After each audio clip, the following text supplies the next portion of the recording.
Hai, apa kabar? Pada kesempatan kali ini kita akan belajar mengenai statistik ya. Materi ini sebenarnya sudah ada juga di waktu kita di SD ya. Dan di kelas 9 SMP ini kita akan mengulang lagi tentang statistik.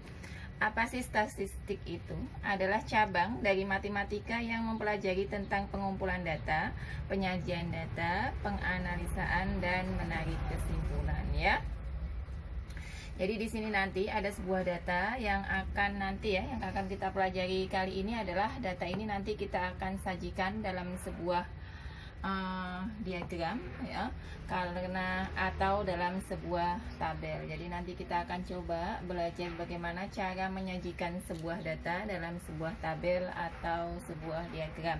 Yang pertama kita akan mencoba dulu bagaimana cara membuat tabel ya, memasukkan data ke dalam sebuah tabel. Nah, misalkan jadi ini yang pertama adalah data tunggal ya. Data tunggal untuk tabel ya, ini ya. Data tunggal, misalkan saya mempunyai nilai ulangan 7, 6, 8, 7, 7, 9, 6, 9, 8, 8. Nah, ubahlah data ini atau nilai ini ya dalam bentuk sebuah tabel ya, maka nanti tabelnya adalah bentuknya seperti ini.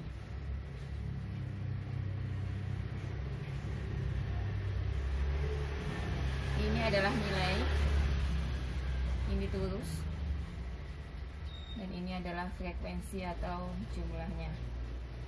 Kita lihat nilai paling bawah ya, yang kita masukkan adalah nilai paling bawah sampai nilai paling atas. Di sini paling bawah ada 6, paling tingginya ada 9. Berarti kita masukkan 6, 7, 8, 9 ya.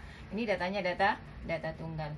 Angka 6 ini ada 1, 2. Berarti di sini ada 2. Berarti frekuensinya 2 ya. Terus itu garis lurus ya, nanti angkanya 1, 2, 3 dan seterusnya. 7 nya ada 1, 2, 3, ada 3. Berarti 1, 2, 3, ada 3. Kemudian 8-nya kita hitung 1, 2, 3, ada 3 juga.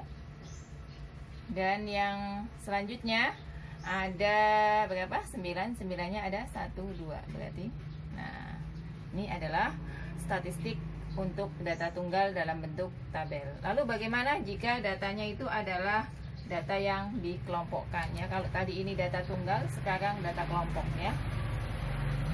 Data kelompok berarti datanya dikelompokkan ya.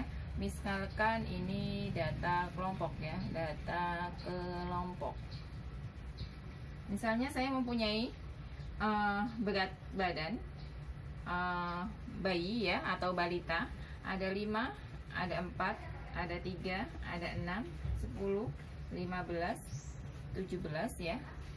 Kemudian 3 lagi, maksudnya 3 kilo di situ, 4, 7 ya.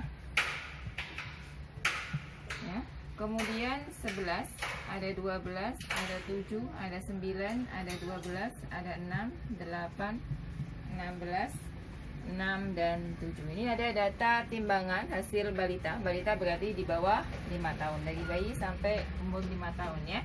Kita disuruh membuat data kelompok dari hasil timbangan ini, maka bentuknya sama ya sebenarnya tabelnya. Yang membedakan nanti adalah pada nilai timbangannya.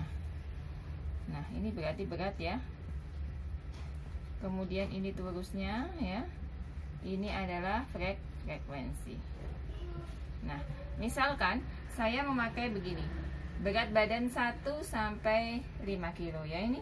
Kemudian 6 sampai 10 kilo, 11 sampai 15, 16 sampai 20 kilo. Berarti berat badan dari berat badan 1 sampai 5. Kita hitung ya. Dari angka 1 sampai 5. Berarti di sini ada 1, 2, 3 ya. Kemudian 4, 5 ya. Kita lihat lagi, berarti cuma ada 5. 1, 2, 3, 4, 5 ya. Frekuensinya ada 5. 6 sampai 10, berarti angka 6 sampai angka 10. 1, 2 ya. Kemudian 3 ya. Kemudian 4, 5, 6, 7, 8, 9. Ada 9. 1, 2, 3, 4, 5, 6, 7, 8, 9. Ada 9. 11 sampai 15. 11 sampai 15, berarti 11 sampai 15 saja ya. 1 ya, 2, 3, 4. Sudah ya, berarti cuma ada 4. 1, 2, 3, 4. Ada 4. Kemudian 16 sampai 20. 1 ya. 1, kemudian ada lagi 2. Berarti ada 2. Nah, ini adalah data statistik dalam bentuk. Nah, sekarang kita akan mencoba bagaimana cara menyajikan statistik itu tapi dalam bentuk diagram ya. Bagaimana caranya? Kita coba ya. Ada jenis-jenis diagram. Nanti yang akan kita pelajari di sini ada diagram batang ya, diagram batang. Kemudian ada diagram garis. Yang ketiganya nanti ada diagram lingkaran ya. Diagram batang, misalkan kita akan menyajikan diagram batang itu adalah diagram yang ditujukan dengan persegi panjang yang sejajar, tidak berhimpit, tinggi panjang menunjukkan nilai besaran data tersebut. Misalkan di sini ada, saya mempunyai tanaman atau panennya ya, tanamannya. Kemudian di sini ada hasilnya. Hasilnya ini dalam ton ya, dalam ton. Nah, sini nanti kita akan coba ketiganya ya, dari diagram batang, garis, kemudian lingkaran. Ada padi sebanyak 500 ton maksudnya ya. Kemudian jagungnya ada 400, kemudian singkong ya. Singkong ada 200, kemudian ada kelapa ya. Ada kelapa 300. Nah, kita akan menyajikan hasil panen ini ke dalam 3 bentuk diagram. Yang pertama adalah diagram batang. Diagram batang ini sangat mudah sekali ya. Nah, bentuknya hanya seperti ini. Kemudian garis yang ke atas adalah nilainya, karena di sini ada 300, 200, 400, 500. Kita ambilnya dari 100 ya. 100 kelipatan ya. 200, 300, 400, 500. Nah, yang sininya baru kita tulis tanamannya. Kalau ini dalam bentuk nilai, berarti sini adalah nilainya, yang ke atas adalah jumlahnya atau frekuensinya ya. Baik, padi. Saya tulis P ya. Padinya itu ada 500, berarti kita bikin. Nah, kan dalam bentuk persegi panjang ya. P. Kemudian ada jagung. Saya tulis J di sini ya, 400. Berarti sampai sini ya.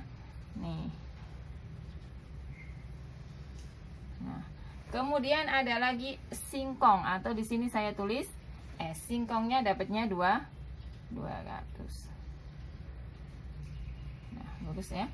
Kemudian ada kelapa atau K di sini ya. Kelapanya adalah 300. Ini adalah diagram yang paling mudah kita aplikasikan, kita buat. Nah, ini namanya adalah diagram batang.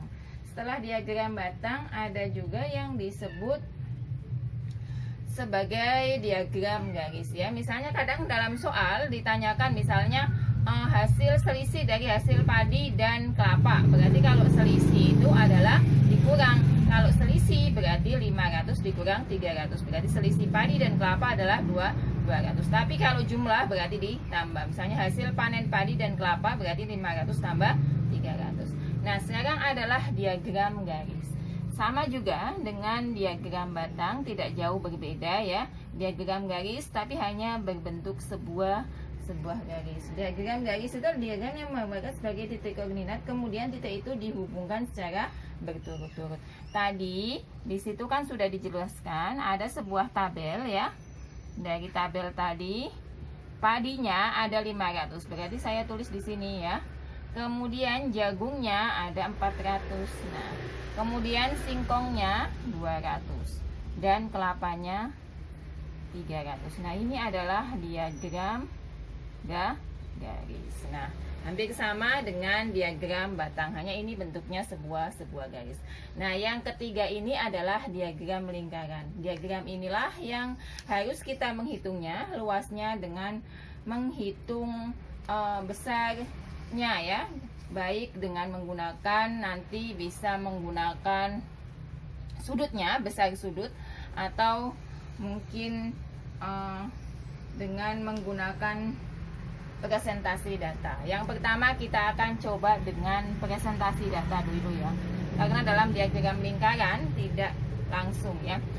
Ini ada hasil panen. Jika kita aplikasikan ke diagram lingkaran, maka kita harus mencari ada dua kemungkinan yang diminta, besar sudutnya atau persentasinya ya.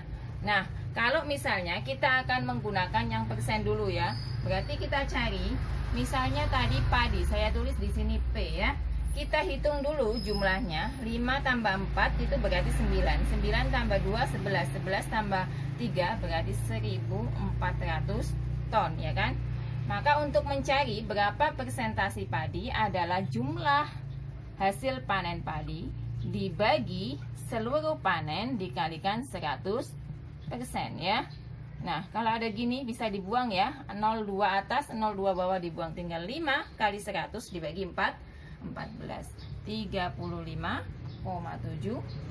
Nah, kemudian yang kedua jagung. Sama, hasil jagung dibagi dengan seluruh hasil panen dikalikan 100%. Nanti ketemunya kalau kita hitung 400 ini bisa dibuang 1,1114 kali 100 dibagi 4, 14 adalah 28,6%. Nah, yang ketiga ada singkong. Caranya sama ya.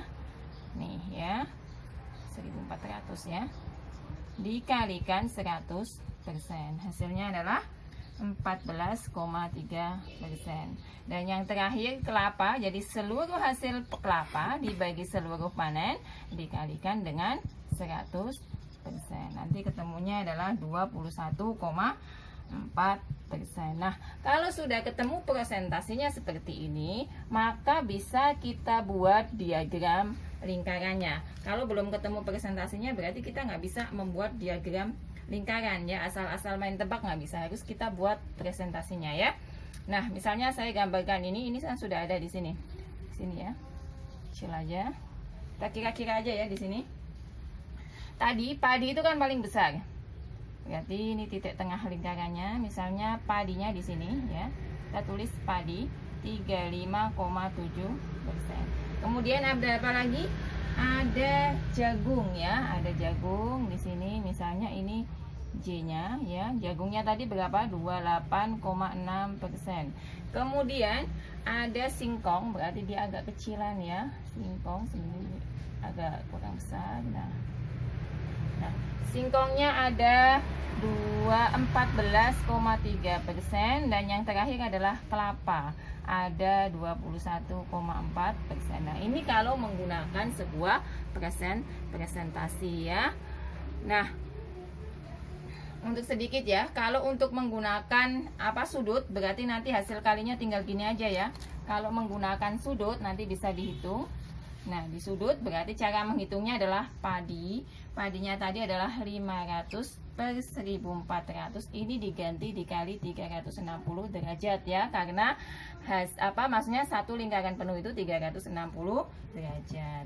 Caranya sama, membuat tabelnya, dicari dulu semuanya dan diketemukan. Demikianlah apa yang dapat saya sampaikan. Semoga dapat dipahami dan sampai jumpa di video selanjutnya. Terima kasih.